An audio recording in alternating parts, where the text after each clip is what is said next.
Welcome into Training Camp Report presented by Advent Health. Day 2 here out at the Advent Health training facility. Casey Phillips here with senior writer and editor Scott Smith. And man, yesterday was a blast. It was a good first day. A great first day. Like a lot of times you might see like a little bit of rust or like, oh, it's first day. They haven't been out there. Man, they looked like they were in regular season form. There was good carryover from the offseason program in terms of their mental retainment of what they learned. And as Todd Bowles said actually on Tuesday before, this is the best in-shape team he's had.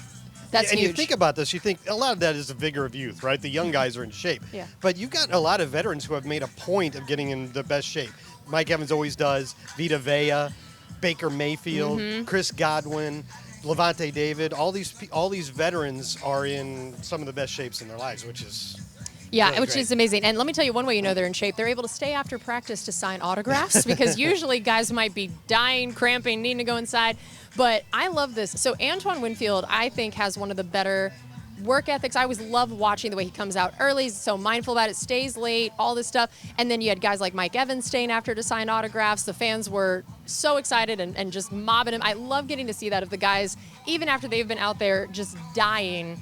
In this weather in Florida, they're like, you know what? No, we're going to stay after to get work on the jugs machine. We're going to stay after to get work, at the autograph line. And a guy like Mike Evans, again, here he is a million years into the league. Yeah. And still, you can tell he takes time, signs the autographs to the kids. I always That's think one that's of the really great parts of camp. It's one of the best opportunities for fans and players to really interact. Yeah, it's amazing. And then so Mike Evans and Chris Godwin, we know those are going to be two huge keys to this offense. And they really did, as we talked about, they looked like they were really in prime form this first practice. You couldn't really have asked much. If you were in the fans, or if you were somebody here viewing the practice yesterday, you couldn't have asked for a better start for what is essentially the key to the offense, right? I mean, there's a lot of good parts of the offense, but the best part is the duo of Mike Evans and Chris Godwin. Mike Evans said Chris Godwin looked to him like the 2019 Chris Godwin, and if the Bucs could get 80% of 2019 Chris Godwin, they would love it. That was by far his best year. He made the Pro Bowl, had like 1,300 yards, had his career high in touchdowns at 9, had his career high in yards per catch.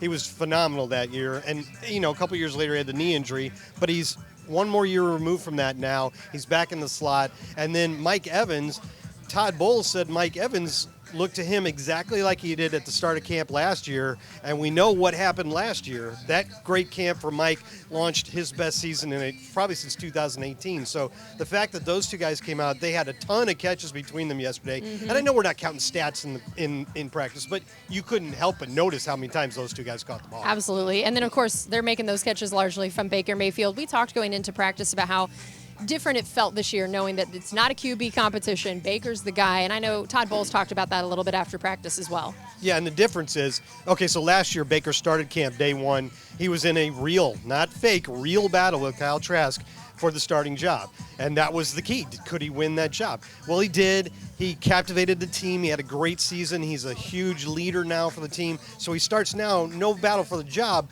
but the big difference is there's a whole new offense, and in this offense, Liam Cohen wants to give the quarterback a lot more responsibility. He's going to give him multiple plays in the huddle lots of times for him to decide which one to call based on what the defense shows. And the way Todd Bowles put that yesterday was Baker Mayfield has the keys to the bus here. So there is so much riding on him, and they are very happy with how he has assume that responsibility. It's a big deal. And then I know we had also talked about some of the different position battles going on. We'll talk about a few more towards the end of the show, but one of them that we talked about was the left guard position. Yeah. Did we learn anything from day one? Well, yeah, and yesterday we saw Ben Bradison, one of the guys that we signed as a free agent in the offseason, getting the first team reps. We also saw Robert Hainsey getting the first team reps at center, where he has started the last 2 years. Now, I don't want to read too much into that because they could come out today. They did this last year. They kind of day by day changed it and gave different guys shots at running with the first team. So today it could be Graham Barton and Sua Opeta at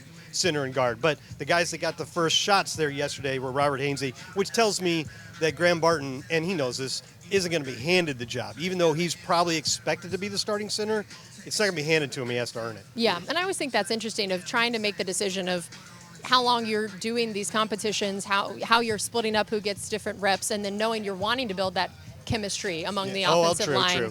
And you're wanting to build that chemistry between your center and your quarterback, and that I'm sure they would like to know as soon as possible who's going to win this. Time. But it is nice to know that you do have a lot of time to try a bunch of different combinations and really give it a shot, and you don't force a rookie into a position where maybe they're not as comfortable yet. They get to sit back a little bit and see a guy like Hainsey. They'll figure it out in plenty of time to get that starting five chemistry together. Yep. All right. Well, we are going to take a look here at also some of our other defensive moments from day one. There were a few exciting ones. There were some interceptions, some almost interceptions, some interesting plays. What stood out to you on the defensive side? Tavier Thomas, one of the cornerbacks that we signed in the offseason, who's in the battle for the slot job, had a big interception off a Kyle Trask pass.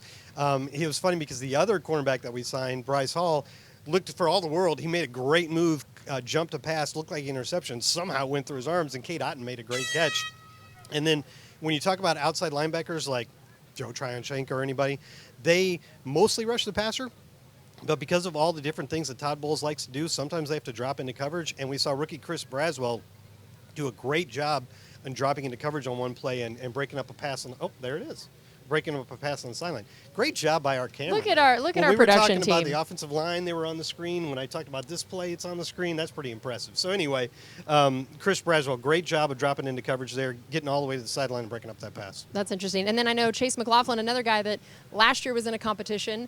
This year is not, just like Baker Mayfield, and it looks like he is embracing that role of having the keys to his kicking bus as well. Yeah, well, he still has to make them, right? Yep. And so it was a good start for him. He made 6 of 6, which, what do you expect? I mean, he basically never missed last year. So. Yeah. But no, it's a good start. He made all 6 of them, ranging between 28 and 43 yards. So it's a good start.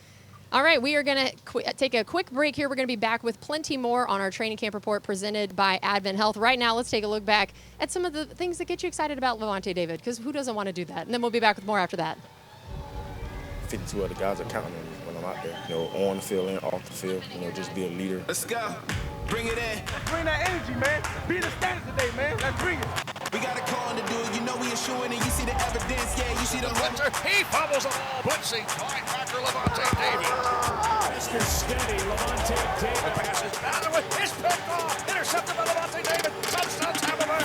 Then I'm doing it to death. David. Wow. Came out of nowhere. Started moving with the crew. You gotta do. He's playing lights out. He's a very unquestioned leader on this team. We want the legacy. Tampa legend. Worldwide legend. 15 minutes of excellence. If I do it, I'ma do it for the Don't let up. Don't let up. Don't let up. Lavonte David. Lavonte David. All over it. Welcome back into Training Camp Report presented by Advent Health. Casey Phillips here with senior writer and editor Scott Smith. We are going to get into a few more of those training camp battles. We got into a few of them yesterday, a few more today. We know that's just one of our favorite topics at camp. It's what everybody's looking to see. Something to watch. Yeah, like who's going to start at this spot, who's going to make the team at this spot. It's always really interesting to see. And one of the groups that's really interesting is wide receiver because, again, of course, just like what we talked about with the inside linebackers yesterday where we're like, yeah, Lavonte. We're aware he will be the starter. It's Mike and Chris. Right, it's Mike and Chris with this group. That it's like, yeah, we think they're probably going to start. They're pretty good at this. So it's after those two that's really interesting, though. There's a lot of really interesting candidates. And then also even looking at with the idea that maybe Chris Godwin's role is a little bit different this year as compared to last year, how that might influence what you want and need in a third, fourth, fifth wide receiver. So what are the guys that are vying for that role, and what do you think are going to be some of the things that influence who ends up getting that spot? Well, your point about Chris Godwin is a good one because Liam Cohen has said he's going back to playing primarily in the slot. You don't have a slot receiver if you only have 2 on the field, so we're talking about 3 receiver sets. So when that third receiver comes in, he's probably going to play mostly on the outside, and you'd like him probably to have good speed so he can take the top off the defense. Some of the candidates, obviously last year's third receiver was Trey Palmer, and he's still here. He had pretty good stats for a rookie with like 39 catches and 3 touchdowns, I believe, but he also kind of changed the geography of the field with his speed. He'd sometimes pull defenders away on crossing routes and things like that to create more open spaces for the other pass catchers. So obviously he's a top candidate. But the Buccaneers spent a third-round pick on Jalen McMillan, who was really good in his college career at Washington, and you can see his stats there from his career at Washington. He has played both in the slot, but last year primarily on the outside, so he can do both. Or I may have that backwards. He may have been in the slot last year, and that's what it was. He was in the slot mostly last year, but has played a lot on the outside during his career at Washington.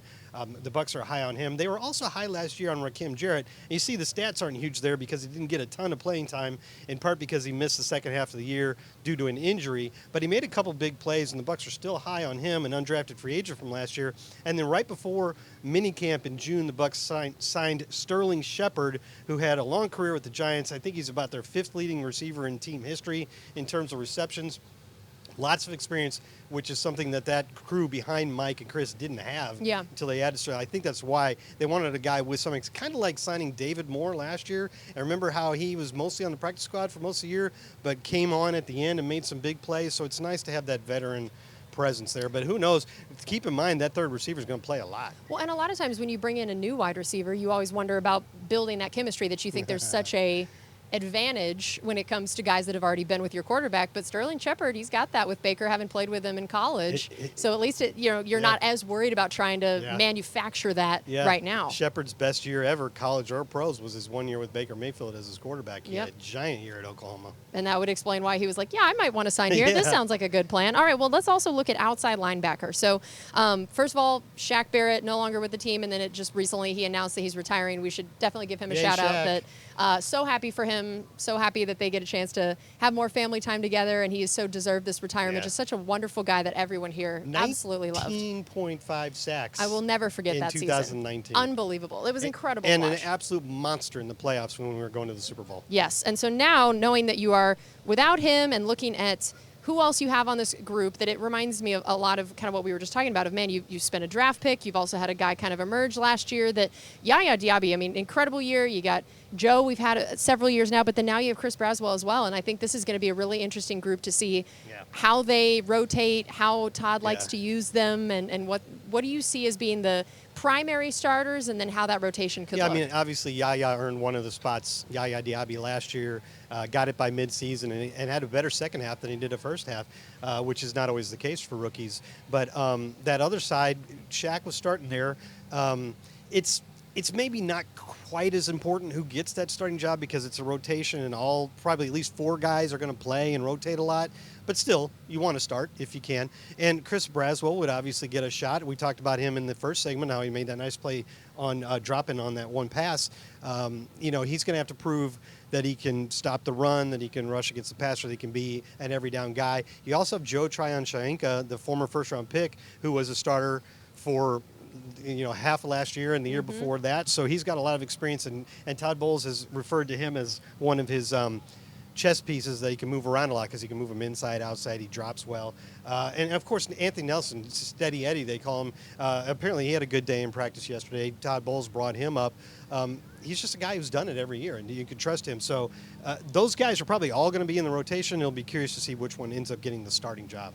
And then now let's take a look at tight ends real quick. We know, Cade Otton was the guy last year. 96% of the snaps? 97% of the snaps. I cannot imagine. Now, it's going to be interesting this year in Liam Cohen's offense because it seems like he might want to do one tight end more than 2. Right. So how does that affect what your tight end room looks like, what you need out of the different guys, and just overall what his offense might call for in that room? If Liam Cohen does do that and play mostly 11, that means there's only one tight end on the field for almost every snap, which means every snap is up for, it's a battle for tight ends to get on the field. And, we just said that Cade Otton played 97% of the snaps last year.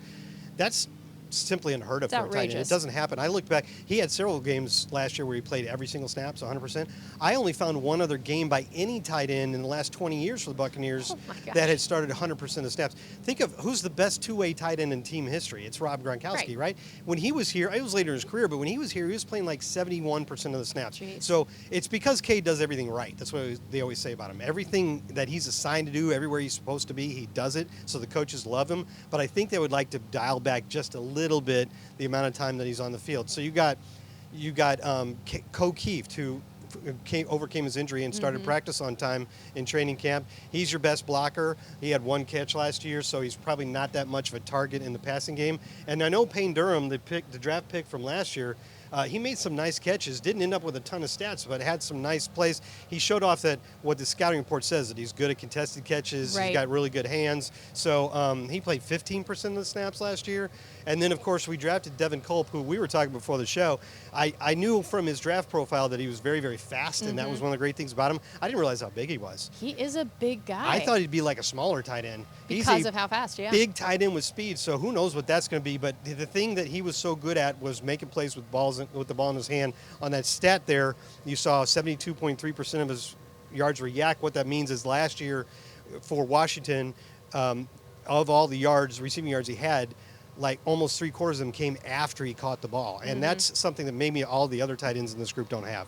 When, what we're watching right now is a lot of special teams work. I saw our new special teams coach standing out there, and it made me think about, as you talked about, how big and fast Devin Culp is, and something we haven't talked about a lot of these roles is the role of special teams in it, and how this year in particular, that is going to be very different in terms of what that calls for, maybe the body type, the person that you need for both in terms of the return, the coverage, all of that. I think it's going to be a really interesting factor, whether it's for the tight end room, whether it's looking at your return outside guys, outside linebackers, some of your DBs. It's just going to be really interesting to see how that affects this roster. It could be a factor in who makes the 53-man roster. Yeah, it's going to be really interesting. All right, let's take a quick break here. We're going to have one more segment, and we're going to look ahead to what else we can look at here in training camp. But for now, let's get hype about Antwaan Winfield. We just always love him.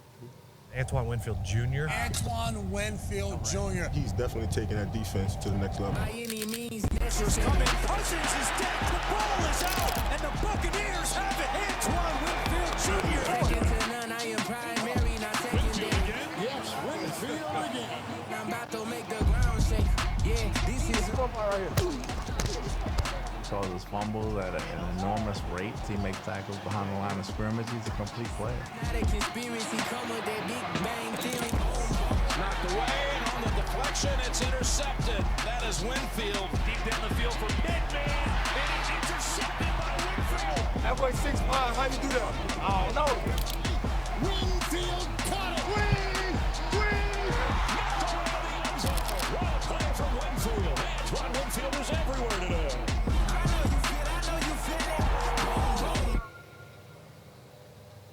All right, it's time for our final segment here on Training Camp Report presented by Advent Health. Casey Phillips here with senior writer and editor Scott Smith. Let's take a look ahead at some of the things you're going to be keeping an eye out for in camp. I mean, we talked about some of those position battles for sure, but otherwise kind of maybe some storylines that as you're out here taking notes, what are you watching? Yeah, like we just said at the beginning, we had a really good first day, but it needs to continue, and we're going to find some things out along the way. For instance, what do we want to see, I guess, is what I would call this.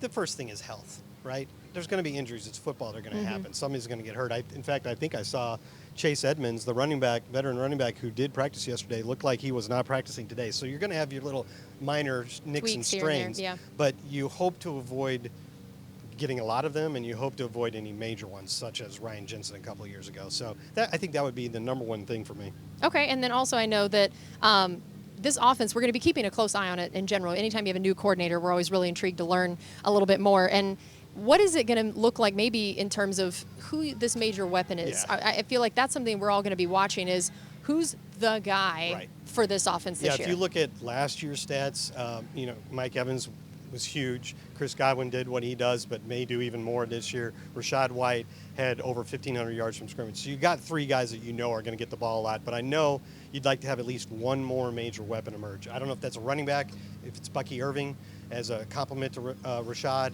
if it's a third receiver like Jalen McMillan or Trey Palmer, if it's Cade Otton. He's been about 45 receptions even each of his first 2 years.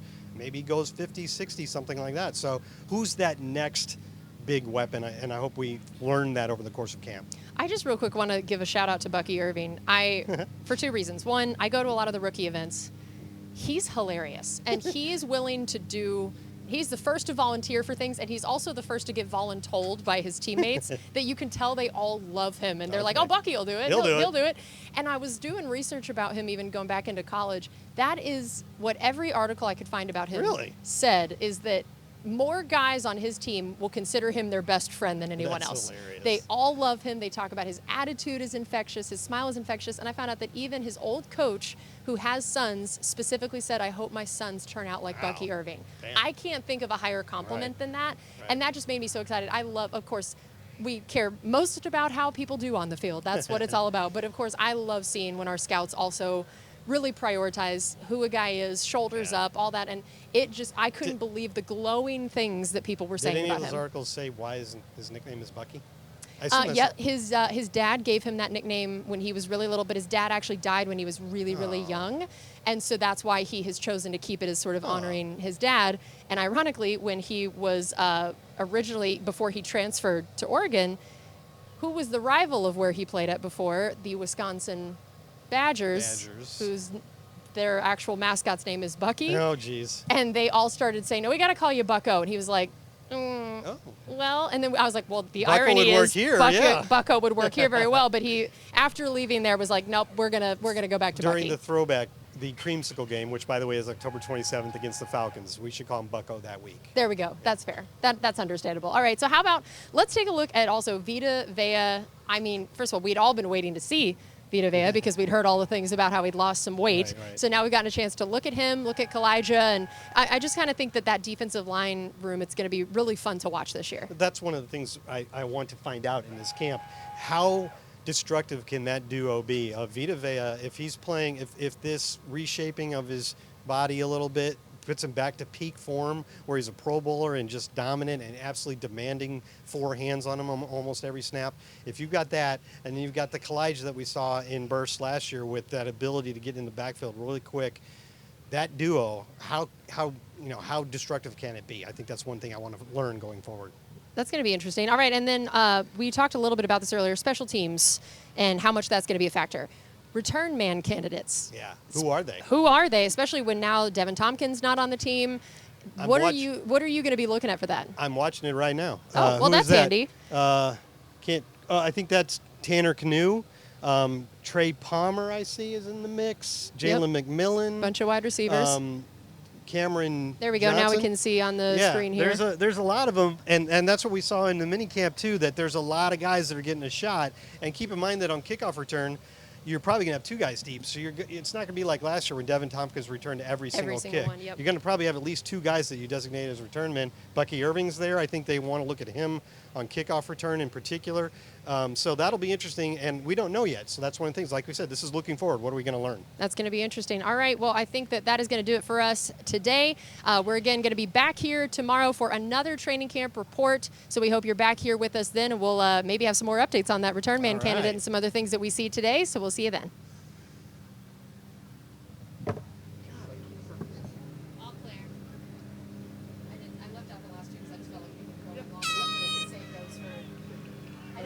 Because there was a shot when we were in the second segment, there was a shot of special teams when Lavonte was in the mix there. We were talking about